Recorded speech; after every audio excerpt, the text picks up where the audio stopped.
Fungal keratitis आंखों में fungal infection का गंभीर रोग। विश्व स्वास्थ्य संगठन के मुताबिक यह रोग एक आंख के अंधेपन का बड़ा कारण है। हाल ही में अंतर्राष्ट्रीय शोध पत्रिका लेंसेट में छपे अध्ययन के मुताबिक आंखों के फंगल इन्फेक्शन के सालाना 10 लाख से ज्यादा मामलों में सबसे ज्यादा केस दक्षिण एशिया में दर्ज किए जाते हैं और भारत में हर साल होने वाले कुल माइक्रोबियल केराटाइटिस मामलों में से 50% से ज्यादा फंगल केराटाइटिस के ही होते हैं। वजह है यह रोग कृषि कार्यों के दौरान फसलों के पत्तों या अन्य भागों के संपर्क में आने से होता है और भारत में बड़ी आबादी कृषि कार्यों पर ही निर्भर है। इसलिए हर साल बड़ी तादाद में लोग एक आंख में होने वाले इस फफूंद संक्रमण से प्रभावित होते हैं और सही इलाज न मिलने के चलते कई बार एक आंख की रोशनी गंवा देते हैं।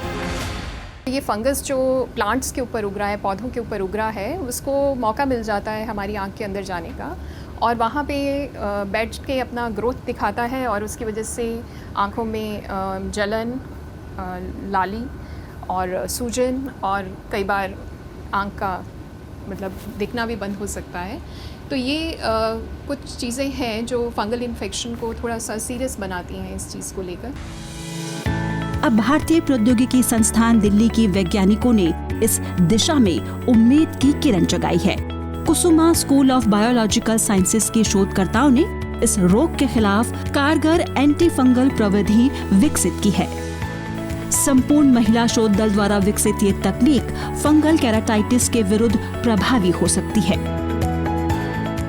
जो हमारे अभी तक के रिज़ल्ट्स आए हैं, अच्छे रिज़ल्ट्स आए हैं, प्रोत्साहन देने वाले रिज़ल्ट्स आए हैं और हम उत्सुक हैं कि जो फार्मास्यूटिकल इंडस्ट्री है या जो बायोटेक्नोलॉजी इंडस्ट्री है वो आगे आएगी और इस काम को हमारे काम को आगे बढ़ाने में हमारी मदद करेगी और इसको क्लिनिकल ट्रायल्स तक ले जाएगी, क्योंकि हमारा मेन एम तो यही है कि जो हमने डेवलप किया है वो मरीज़ों की परेशानी को मद्देनज़र रखते हुए किया है। तो हम उम्मीद कर रहे हैं कि ये क्लिनिक्स तक पहुंच पाएगी जहां पेशेंट्स इसको यूज़ कर पाएंगे, उनको डिस्कम्फर्ट लेवल जो है उनका कम हो जाएगा और डोसेज फ्रीक्वेंसी कम हो जाएगी, हर घंटे दवाई को नहीं डालना पड़ेगा इस कॉन्जुगेट की वजह से।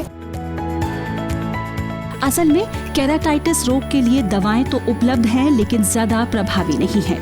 यह दवाएं अच्छे ढंग से कोशिकाओं में दाखिल नहीं हो पाती। IIT दिल्ली के कुसुमा जैव विज्ञान स्कूल की डॉक्टर अर्चना चुग के नेतृत्व में ये शोध आई लाइफ अस्पताल, मुंबई की नेत्र चिकित्सक डॉक्टर सुष्मिता जी शाह और राष्ट्रीय जैविक संस्थान नोएडा की डॉक्टर शिखा यादव के सहयोग से किया गया। शोध दल ने इस दवा की कमियों को दूर कर इसकी प्रभावशीलता बढ़ाने के लिए एक रणनीति तैयार की है। शोधकर्ताओं ने दवा को सेल पेनिट्रेटिंग पेप्टाइड्स या CPP के साथ जोड़ा है ताकि नेटामाइसिन की डिलीवरी और ऊतक प्रवेश क्षमता को बढ़ाया जा सके। हमें लगा कि अगर हमारे पास जो एक पेप्टाइड है जो खुद तो अंदर जाती ही है और साथ में बड़े मॉलिक्यूल्स को भी अपने साथ लेकर जाती है, जिसके अंदर नेटामाइसिन भी शामिल हो सकता है, तो हमने सोचा कि अगर हम नेटामाइसिन को इस पेप्टाइड के साथ, सेल पेनिट्रेटिंग पेप्टाइड के साथ जोड़ें, कॉन्जुगेट करें और देखें कि इसकी एफिशिएंसी सेल्स के अंदर जो है कोशिकाओं में बढ़ती है कि नहीं बढ़ती है। तो हमने देखा कि 5 गुना ज़्यादा ये हमारा जो कॉन्जुगेट है अंदर जा रहा है इन कंपैरिजन टू नेटामाइसिन के मुकाबले। तो हमने इसको और आगे लेके जाने के लिए सोचा और ये देखा कि इसमें जैसे नेटामाइसिन जो है एंटी फंगल है, फंगस की ग्रोथ को रोकता है, इसी तरह से क्या ये जो हमारा कॉन्जुगेट है ये नेटामाइसिन की इस खासियत को मेंटेन कर रहा है या नहीं कर रहा है या उससे ज़्यादा बेहतर परफॉर्मेंस दे रहा है। तो हमने देखा कि इसमें भी ये खरा उतरा।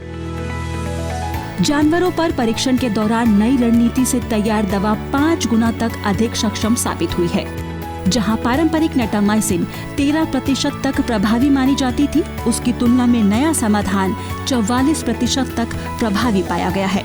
जर्नल ऑफ फार्मास्यूटिक्स में प्रकाशित हो चुके इस शोध के लिए भारत सरकार के जैव प्रौद्योगिकी विभाग और नैनो मिशन ने वित्तीय सहायता दी है। भारतीय महिला वैज्ञानिकों की यह खोज मेक इन इंडिया पहल को बल देने वाली साबित हो सकती है।